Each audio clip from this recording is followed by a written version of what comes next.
సచివాలయాలు ఈ పేరు చెప్పగానే ముందు గుర్తొచ్చేది జగన్మోహన్ రెడ్డి. ఎందుకంటే ఆయన మార్క్ ఒక రకంగా చెప్పాలంటే. ఆయన ఏర్పాటు చేసిన వ్యవస్థ. ఇంతకుముందు సచివాలయ వ్యవస్థని అలాగే వాలంటీర్ వ్యవస్థని ఈ రెండింటిని ఏమనేవారు? జగన్మోహన్ రెడ్డి గారి దత్తపుత్రికలు అన్నట్టుగా అనేవారు ఆ వ్యవస్థల్ని. ఎందుకంటే ఆయనే ఏర్పాటు చేశారు వాటిని. ఇప్పుడు అలాంటిది అందులో వాలంటీర్ వ్యవస్థ లేదు, అది పక్కన పెట్టేద్దాం.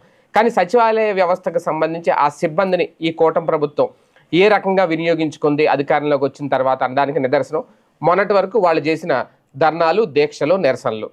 వాళ్ళ అసలు పనులు పక్కన పెట్టేసి సర్వేలకే పరిమితం చేయడం, ఒక రకంగా పొమ్మన లేక పొగబెడుతున్నారా సచివాలయ ఉద్యోగుల్ని అన్నట్టుగా పరిస్థితి తీసుకొచ్చారు. ఇప్పుడు అలాంటి సచివాలయ ఉద్యోగులే విపత్కర పరిస్థితుల్లో ఈ వరదలు లేదంటే ఈ తుఫాను ఇలాంటి ఎఫెక్ట్ ఉన్న ప్రాంతాల్లో సచివాలయ వ్యవస్థ ఇప్పుడు సిబ్బంది చాలా కీలకంగా మారారు.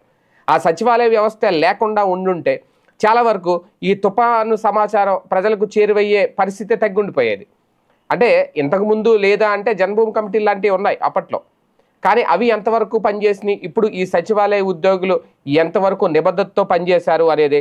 సచివాలయాల పరిధిలో మొత్తం 3 షిఫ్ట్లోనూ ఉద్యోగులు పనిచేశారట ఈ తుఫాను ప్రభావిత ప్రాంతాల్లో ఈ 3 రోజుల పాటు. కనీసం వాళ్ళని సెలవులు తీసుకోవద్దు అని, సెలవులు తీసుకున్న వాళ్ళు సెలవులు రద్దు చేసి మరి వాళ్ళని విధుల్లోకి రమ్మన్నారట.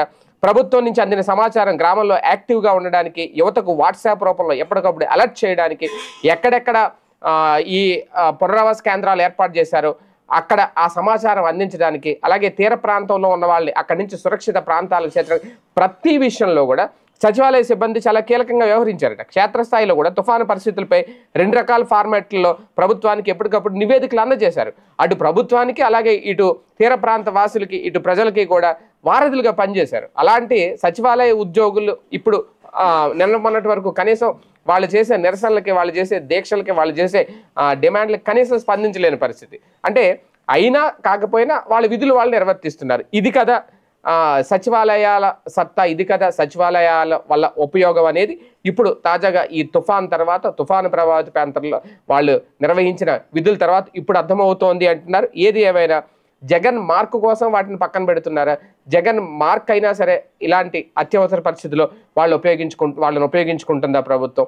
కాకపోతే వాళ్ళు అడుగుతున్నవి, వాళ్ళు డిమాండ్ చేస్తున్నవి పెద్ద గొంతెమ్మ కోరికలు అయితే కాదు. వాటి విషయంలో ఎందుకు సానుకూలతగా వ్యక్తం చేయట్లేదు అనేది కూడా ఒక పెద్ద ప్రశ్న.